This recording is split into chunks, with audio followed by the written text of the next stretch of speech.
ajarane kanggo umat Kanjeng Nabi. Ya akhir iki.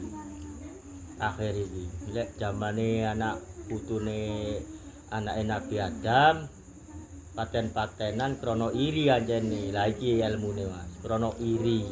Akhire kalayu kala apa dipateni kan. Dipateni. Lah sesungguhnya gawe umat Kanjeng Nabi iki mang ajaran iki Mas. Kanggone saduluran. Moko ilmu iki karepe wong tuwa ya bener. Anak iku mang ditekokno tanah sak lokasi. Anak 5 misale ngono ya. Sak lokasi digaekno omah situ ide. Nah iku. Cek apa cek akor, cek saling menolong. Tapi dalam perilaku iri-irian. Ngono Bung ya. Iri-irian dalam perilaku. Caca oleh gede, aku oleh sak ini.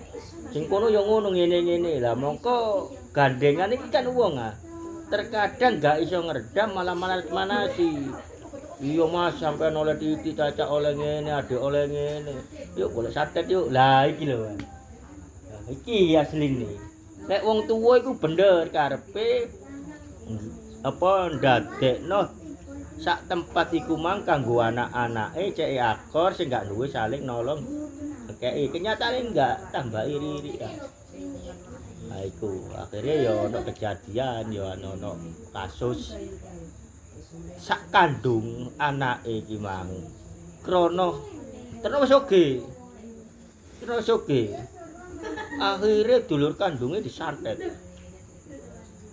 mati iki sak kandung lho. Nah iku dadose lek gawe ilmune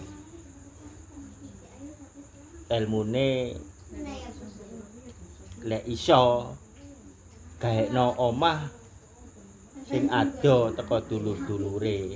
Dadi nek ambune wangi, apa maneh beda kotak tambah wangi. Iso sakaken dulurku kok gak duwe tak parani, tak kei. Iku iso wangi temenan.